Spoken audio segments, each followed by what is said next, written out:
सुप्रभात छात्रों। कल हमने कल्पना के जो साहित्य के जो तत्व है उसके बारे में चर्चा की है। तो पाश्चात्यों ने कुल 4 तत्व माने हैं: बुद्धि तत्व, कल्पना तत्व, भाव तत्व और शैली तत्व। शैली तत्व को ही रूप तत्व कहते हैं।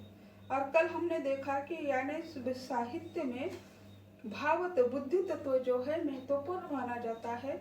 बुद्धि तत्व के आधार पर ही बुद्धि के आधार पर ही भाव बनते हैं और भावों को आधार देने का यह काम यानी बुद्धि करती है या बुद्धि को आधार देने का भाव कर देते हैं।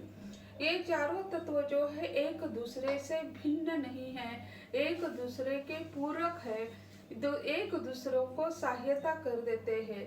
जैसे बहता हुआ नीर है तो उसे नीचे आधार देने वाली पृष्ठभूमि जो होती है वह है जो बुद्धि कल्पना तत्व नहीं तो वह है भावना तत्व। तो नीचे बहने के लिए प्रवाह को जमीन की आवश्यकता है। जैसे हम देखते हैं बबूल को हवा में छोड़ देते हैं तो वह कहाँ तक रहता है, जब उसमें हवा है तब तक वह आकाश मंडल में घूमता रहता है। उसकी हवा कम हो जाती है तो फिर वह धरती पर आ जाता है, जहाँ हम थे वही आ जाता है। तो यह बुद्धि तत्व जो है उसी को बहने के लिए जो आवश्यक पृष्ठभूमि होती है वह भावों की मानी जाती है। तो ऐसे जो है बुद्धि ही भावों की उस अवस्था को व्यवस्थित स्थापित करती है। साहित्य में चमत्कार की योजना उसके बाह्य रूप को मनोभावात्मक भावना प्रदान कर देती है। भावों को चमत्कार पूर्ण बनाने का कार्य बुद्धि ही करती है। भावों को चमत्कार पूर्ण, जैसे हम देखते हैं चमत्कार पूर्ण ऐसा क्यों कहा, क्योंकि उससे यानी साहित्य से मनुष्य को आनंद मिलता है। चमत्कृत कृति होती है तब आनंद मिलता है। इसी कारण ने बुद्धि तत्व हो, कल्पना तत्व हो, भाव तत्व हो या शैली तत्व हो, वो ये दोनों एक चारों एक दूसरे के पूरक है।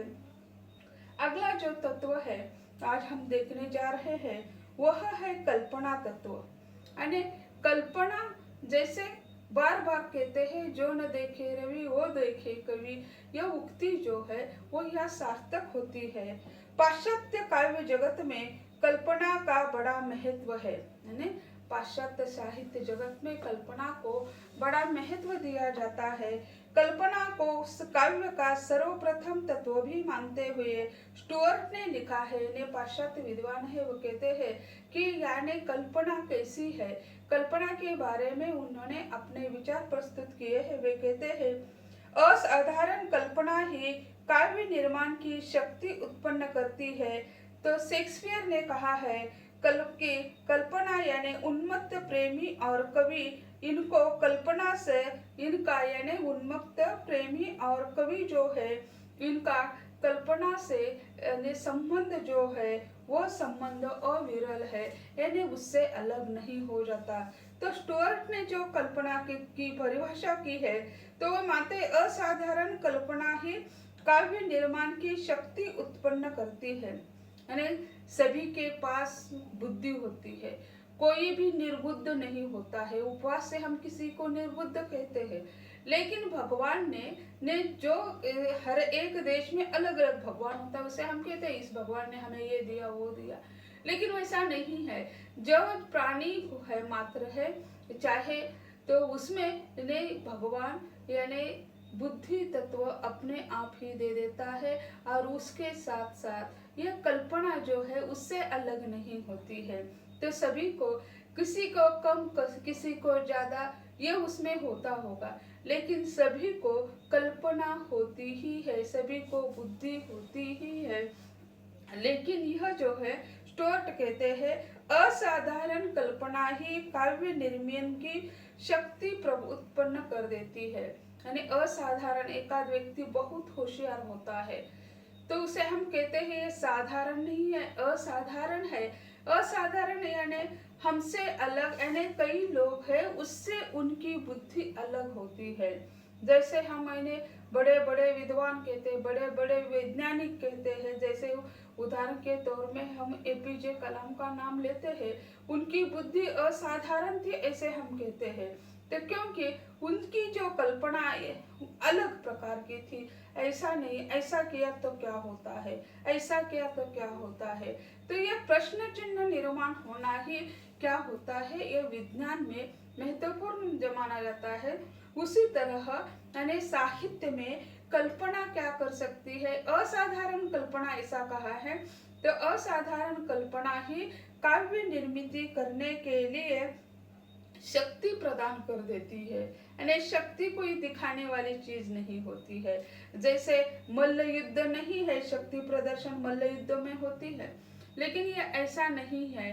तो यह यहाँ बुद्धि का प्रतीक कल्पना है, और कल्पना जो होती है वो असाधारण कल्पना होती है, और उससे यानी यह कवि क्या कर देता है, यानी साहित्य निर्माण कर देता है। असाधारण कल्पना होने वाला व्यक्ति ही साहित्य निर्माण कर सकता है। इसके बाद शेक्सपियर कहते हैं कि उन्मत्त प्रेमी और कवि, इनका कल्पना से अविरल संबंध होता है। यानी जैसे यहाँ साहित्य का मूल जो है, या इस सृष्टि की निर्मिति का मूल जो है काम तत्व है। तो काम तत्व उन्मुक्त प्रेमी, यानी जैसे हम देखते हैं कि यानी वह प्रेमी ऐसा कहा है, और फिर कवि, इनकी जो कल्पना है वो अविरल होती है, उसमें कहीं भी खंड नहीं होता है। उनकी कल्पना जो है बहता हुआ नीर होता है, अब उसे कोई बांध नहीं सकता है। यानी मन को कोई बांध नहीं सकता है। हम शरीर को एक कटघरे में खड़े कर सकते हैं, लेकिन हमारे मन को बांध नहीं सकते हैं।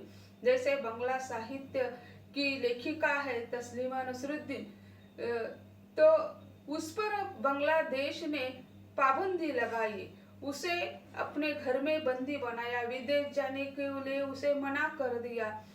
तो वो उसी समय वो कहती थी कि आने कौन सा भी सरकार हो इस धरती पर रहने वाला, तो वह मुझे शरीर को बांध सकता है, लेकिन मेरे मन को यानी बांध नहीं सकता है। उसी समय उनकी लज्जा ये कादम्बरी मराठी में, हिंदी में उपन्यास आया था, और उसमें यानी एक विशिष्ट जाति, मुस्लिम जाति में जो स्त्रियां है उसका किस तरह हनन होता है, उस पर किस तरह अत्याचार अन्याय होते हैं, तो उसका चित्रण उन्होंने कर दिया था।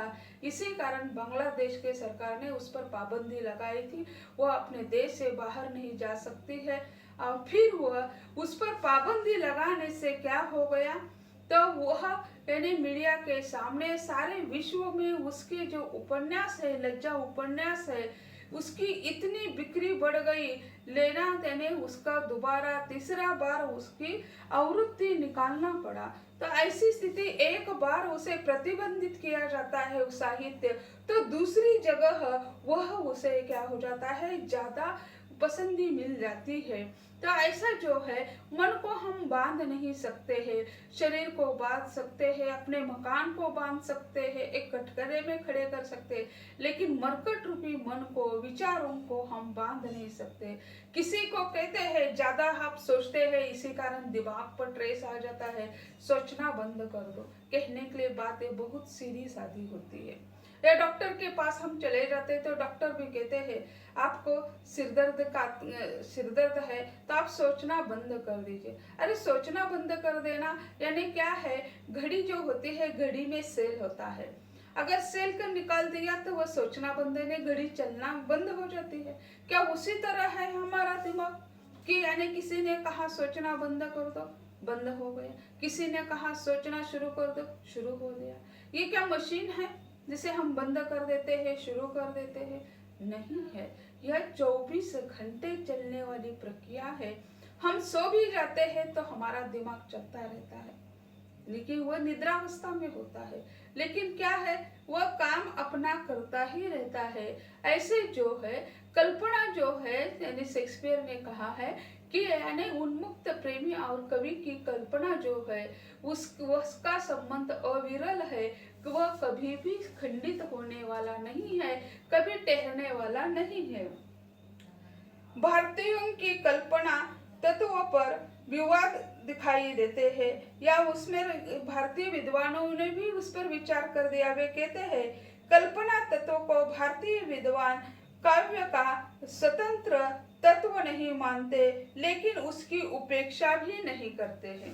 यानी भारतीय विद्वान कल्पना तत्व अलग है ऐसा नहीं मानते, किंतु वो उसकी उपेक्षा भी नहीं करते, क्योंकि कल्पना के सिवा हम साहित्य की निर्मित नहीं कर सकते हैं। एक मन में आइडिया होनी चाहिए, एक कल्पना। जैसे अंग्रेजी में किसी को कहा कि यानी तुम्हारी क्या आइडिया है, तो झट से वो बता देता है।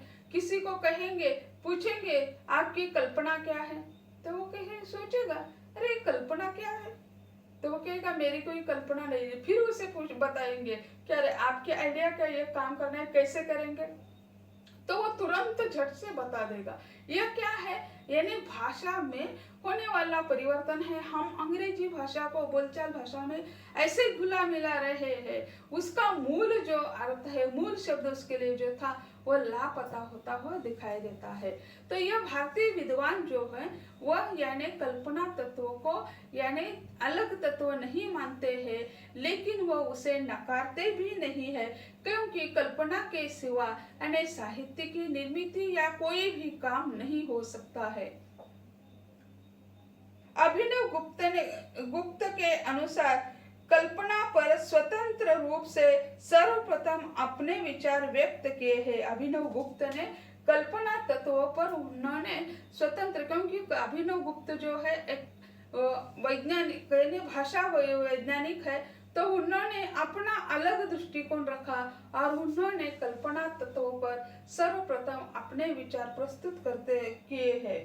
उनके अनुसार कल्पना अपूर्ण वस्तु के निर्माण में समर्थ ऐसी प्रज्ञा है। कल्पना यानी रूप सृष्टि करने वाली सृष्टि है। उनके अनुसार यानी अभिनव गुप्त जो कहते हैं, वे कहते हैं कि कल्पना अपूर्ण वस्तु के निर्माण में समर्थ ऐसी प्रज्ञा है। कल्पना यानी रूप सृष्टि करने वाली सृष्टि है, यानी रूप सृष्टि या ऐसी प्रज्ञा यानी क्या, बुद्धि नहीं है, वो कल्पना है। तो यानी अपूर्ण वस्तु जो है उसे पूर्ण करने का काम यानी यह कल्पना कर देती है। एक दिमाग में ऐसी एक प्रसंग, एक चित्र बैठा हुआ होता है, तो उसी को हम पूर्ण कर देते हैं। तब वह पूर्णत्व तक जब वो चीज पहुंच जाती है, तब कल्पना का काम पूरा हो जाता है। निराकार वस्तु के भावों को आकार देना, चित्रमय बनाना, चरित्र या पात्र को साक्षात बनाना, यह कार्य कल्पना के द्वारा ही होता है। यानी जैसे हम देखते हैं निराकार वस्तु, यानी निराकार है उसे हम नहीं कुछ नहीं देखते, लेकिन निराकार वस्तु को वस्तु का रूप देने का यानी भावों का यह रूप भाव में उसे उतार कर चित्र बनाने का कार्य यानी ये कल्पना द्वारा ही होता है। जैसे हम पहले फोटोग्राफी नहीं थी, तो व्यक्ति का चित्र निकाला, चित्रकार उस व्यक्ति को सामने खड़ा करके उसका चित्र निकाल देते, जैसे उसे हम तैल चित्र कहते हैं।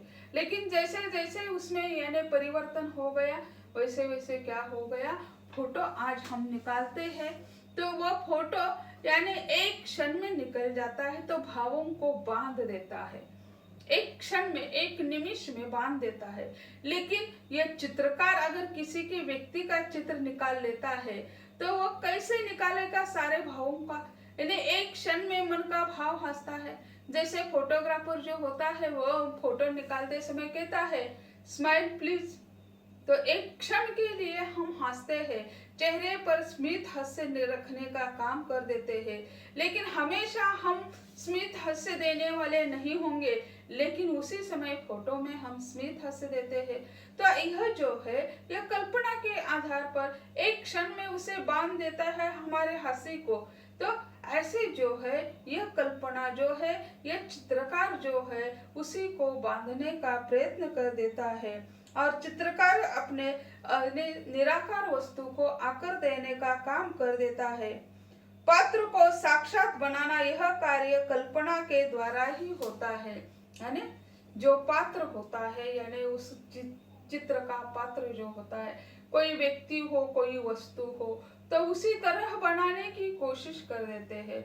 जैसे हम कहा जाता है, बनाने गए गणेश जी बन गए हनुमान जी, यानी गणेश बनाने की हम कोशिश कर देते हैं, मिट्टी की गणेश की मूर्ति बनाते हैं, लेकिन वो ठीक ढंग से नहीं बनता, तब क्या हो जाता है, वो हनुमान जी, यानी हनुमान जी क्या है, उसे कोई सुंदरता नहीं ऐसा कहा जाता है, उसका चेहरा जो है अलग है।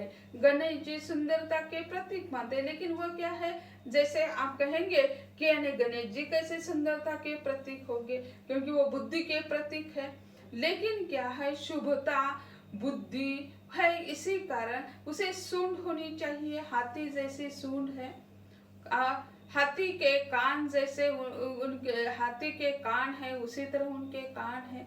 ने कान क्या है, यानी देने का प्रतीक है, बुद्धि उसमें है। हम हाथी को कहते हैं निर्बुद्ध, हाथी को कोई बुद्धि नहीं, लेकिन गणेश जी का सिर हाथी का है, लेकिन उसे बुद्धि तत्व इतना भरा हुआ है कि कोई भी हम उसकी यानी उसका सामना नहीं कर सकते हैं। तो यानी बनता यानी हमारे मन में एक अलग कल्पना होती है, और वास्तव में हम देखते हैं तो वह काम बिगड़ा हुआ दिखाई देता है। तो हम कहते हैं कि इन्हें बनाने गए गणेश जी बन गए हनुमान जी। तो ऐसे जो है, तो यानी इसी कारण चित्रकार क्या कर देता है, चित्रकार उस निराकार चित्र को यानी वास्तव में परिवर्तित करने का प्रयत्न कर देता है। इसलिए पंडित जगन्नाथ ने कल्पना को अलग तत्व से कहने का प्रयत्न कर देता है। वह कहते हैं कल्पना के द्वारा अनुकूल शब्द और अर्थ की उपलब्धि मानते हैं, यानी कल्पना को यानी काव्य घटना के अनुकूल शब्द और अर्थ की उपस्थिति कहते हैं। यानी अनुकूल करने काव्य घटना के लिए अनुकूल परिस्थिति कैसी मानते हैं, तो यानी उस कवि जो लिखता है या साहित्यकार जो लिखता है वो उसी समय की स्थिति का चित्रण कर देता है। उसे कल्पना का सहारा अवश्य देना पड़ता है, उसी के सिवा साहित्य हो ही नहीं सकता है। काव्य घटना के अनुकूल शब्द और अर्थ की उपस्थिति कहा है। पंडित जगन्नाथ रस सिद्धांत मानने वाले हैं, रस पर उन्होंने काफी अध्ययन कर दिया है, इसी कारण उन्होंने अर्थ की उपस्थिति माना है। अर्थ को उपस्थिति सार्थक अर्थ की प्रतीति होनी चाहिए। अगर सार्थक अर्थ की प्रतीति नहीं होती तो वह साहित्य कहने लायक नहीं होता है। आचार्य रामचंद्र शुक्ल कल्पना को स्पष्ट करते हुए कहते हैं कि जो वस्तु हमसे अलग, हमसे दूर प्रतीत होती है, उनकी मूर्ति मन में लाकर उसकी समीपता का अनुभव करना या उसे पास लाना महत्वपूर्ण होता है। आचार्य रामचंद्र शुक्ल जो कहते हैं जो वस्तु हमसे अलग है, दूर है, दूर है ऐसा प्रतीत होता है, वास्तव में होती ही है, लेकिन उस मूर्ति को मन में लाकर उसकी समीपता का अनुभव करना महत्वपूर्ण होता है। जैसे हम कहीं दूर होते हैं, यानी परिवार वाले हमसे दूर होते हैं, फिर भी उसे याद कर देते हैं, तब यानी उसकी आकृति, उसका चित्र आंखों में तैरने लगता है। यानी कितने भी दूर क्यों न हो, ये दूरी कैसी है, यह दूरी यानी देश की, राज्य की, गांव की, घर की दूरी होती है, लेकिन क्या है, मन ऐसा एक दूसरों को यानी बहुत नजदीक ला देता है। दूर होते हुए भी हम क्या समीपता का अनुभव कर लेते हैं, तो एक दूसरों को याद दिल से हम कर देते हैं, तो यानी सच्चे प्रेम की अनुभूति होती है। तो जो वस्तु हमसे अलग, हमसे दूर प्रतीत होती है, उसकी मूर्ति मन में लाकर उसकी समीपता का अनुभव करना या उपासना करना है। साहित्य वाले इसे भावना कहते हैं, यानी साहित्य वाले साहित्यकार उसे भावना कहते हैं। और आज कई लोग कल्पना कहते हैं। डॉक्टर श्याम सुंदर दास ने इसके दो भेद कर दिए हैं कल्पना के, यानी डॉक्टर आचार्य रामचंद्र शुक्ल कहते हैं कि यानी कई लोग उसे भावना कहते हैं और कई लोग उसे कल्पना कहते हैं। यानी भावना की दृष्टि से, यानी भावना के आधार पर, यानी जैसे हम कहते हैं इमोशनल, यानी भावनात्मक हम जुड़ते हैं। घर में रहकर भी हम एक दूसरे से भावनात्मक नहीं जुड़े तो वह यानी निरर्थक जीवन होता है। भावना महत्वपूर्ण है, इसी कारण कहा जाता है कि यानी घर में यानी पैसा नहीं, अर्थ नहीं तो भी चलेगा, लेकिन भावना नहीं होती तो कोई उपयोग नहीं है। यानी दारिद्र्य हो तो भी चलेगा, लेकिन भावना उसमें होनी चाहिए। इसी कारण यह आचार्य रामचंद्र शुक्ल कहते हैं, पहले हम उसे भावना कहते थे, लेकिन आज के कई लोग उसे कल्पना कहते रहे हैं। और डॉक्टर श्याम सुंदर दास जो है, उन्होंने कल्पना के दो तत्व माने। कल्पना दो प्रकार की मानते हैं, साधारण कल्पना और मन की तरंग कल्पना। यानी साधारणीकरण की बात श्याम सुंदर दास अलग मानते हैं, और मन की तरंग जैसे हम मानते हैं 33 संचारी भाव है, उसके आधार पर हम करते हैं। स्पष्ट है कि काव्य के तत्वों में कल्पना तत्व का बड़ा महत्व है। जैसे जो न देखे रवि वो देखे कवि के अनुसार सूक्ष्म वायवी अल्प वस्तुओं का प्रत्यक्ष मूर्त आकार देने का काम करने वाली जो है वह कल्पना शक्ति है। यानी जैसे हम देखते हैं वायवी, यानी जो वास्तव में नहीं है, हमारे पास नहीं है, उसी को एक स्थान देने का काम करते हैं, उसी को इन लोगों ने कल्पना कहने का प्रयत्न कर दिया है या कल्पना कह दिया है। धन्यवाद।